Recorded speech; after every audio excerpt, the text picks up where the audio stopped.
Hi, it's Geeta here.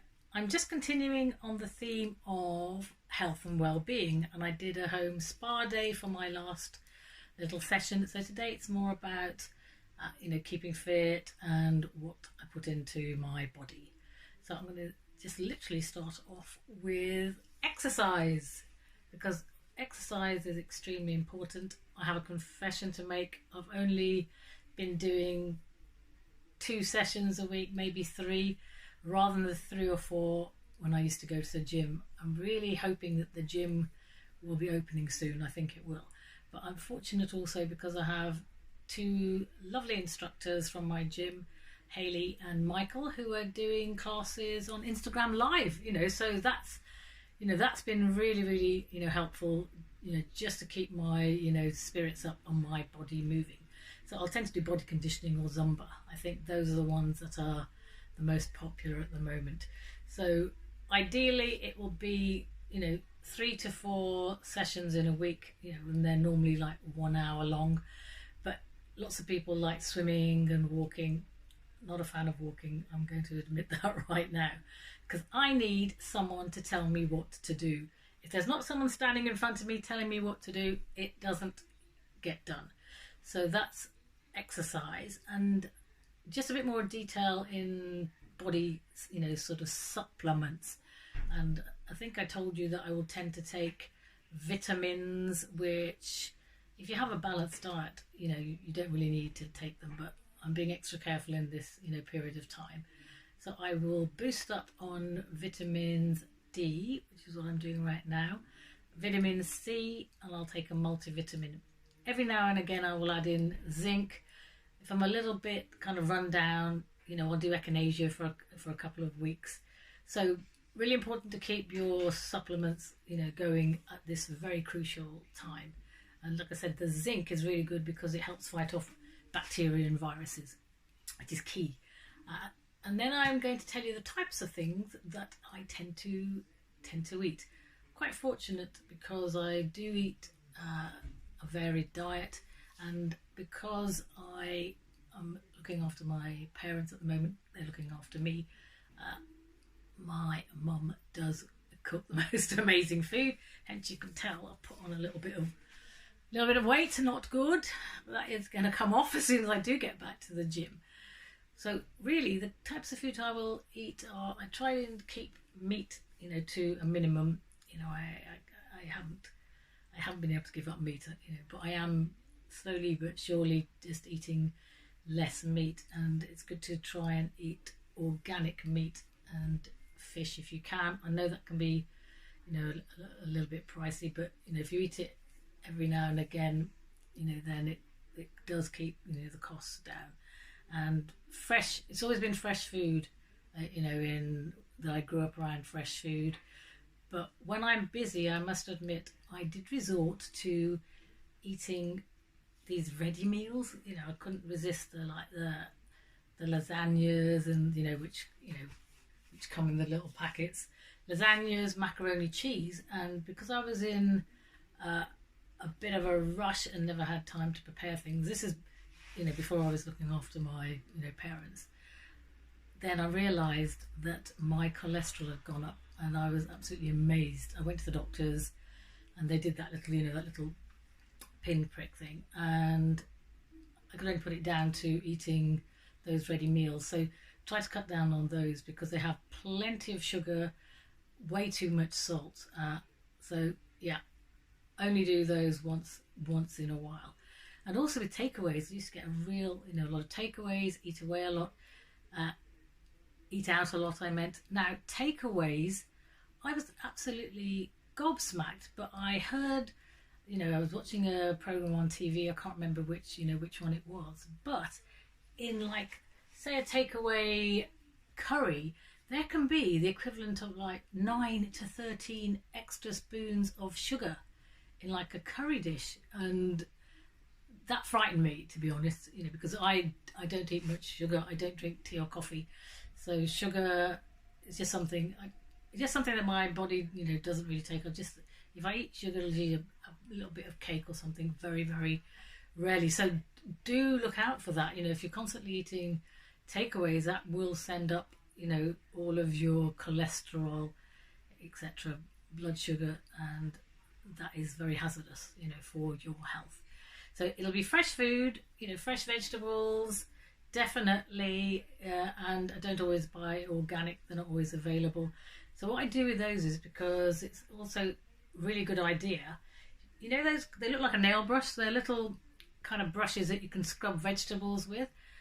So really rinse your vegetables and really brush them as well, because that will get all the chemicals and pesticides out. And some people will even soak them, I think, in a little, sort of baking soda or whatever. I think that might kind of, lift it out.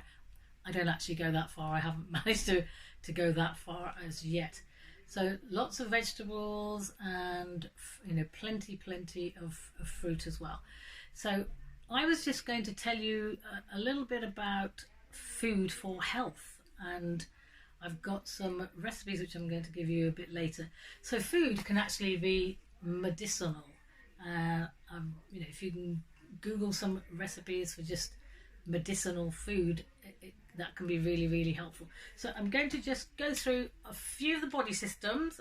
Let me just show you which ones I'm going to be talking about today. So all the systems, it's like immune system, your respiratory system, your heart and circulation, your bones and joints, etc. Those are the ones I am going to, speak about today, because those are the, if I've got a bit of time at the end, then I will tell you what's good for those. So I'm going to tell you the groups of food first for each of those categories, and then I'm going to give you a couple of recipes just for breakfast or lunch, just to get you going. Right, so with the immune system, foods that are really good to eat are apples. Oh, if you want to run off and get a pen and a piece of paper, it might be good to take note. So for the immune system, as I said, apples, blackberries, black currants, blueberries, red currants, and cherries. So all of the dark fruits are absolutely, really, really good to keep up your immune system. It's something I think, in the skin as well.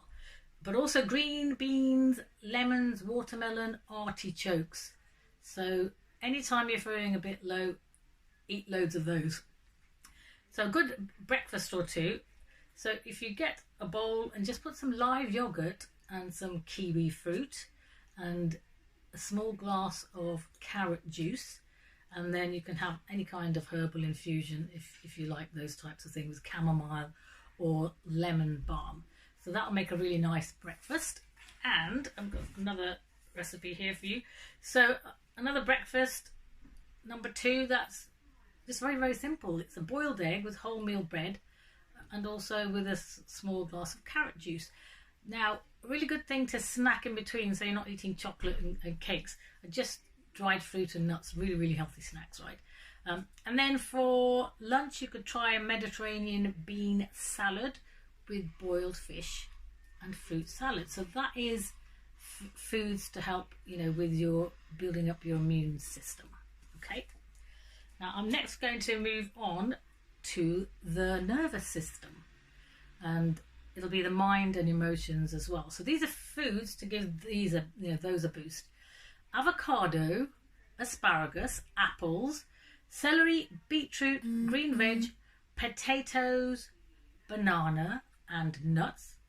So another, breakfast. So what I'm going to do is I'm going to tell you, what the groups of foods are, and then just 1 or 2 hints at, breakfast, just to get you to, push you in the right direction. So a bowl of porridge is excellent. Small glass of carrot juice as well. There's lots of juices you can mix up. I'll just mention those at the end. Banana, but also those herbal infusions which I mentioned, like chamomile or lemon balm. So that's breakfast number 1. Now lunch, that can be grated celeriac and carrot salad. So what you do is just shred however much you want to eat of it. Shred both. So with the celeriac, what you do is you blanch that in boiling water for literally a few seconds, 5 seconds. Then you take it out and then drain it, and then you can just use, a simple, lemon and whatever, white wine vinegar dressing, etc. And then you can eat fruit salad. Okay, so that is for your nervous system and your mind and emotions. So I'm now going to go into the respiratory system. So there's foods that are really great for that, and I eat a lot of them. It's garlic and ginger, lettuce, basil, spring onion, chives, mint, anything with rosemary and thyme. And obviously keeping up the respiratory system, in the days of this virus is very, very important. So a breakfast for the respiratory system, a bowl of rice cereal with soya milk, and then grapefruit or kiwi. Be careful with the grapefruit, because sometimes some people are on medication which will interact with that, so always check your medication first. Any kind of juice, carrot juice, apple and celery juice, you can make up your own juices really.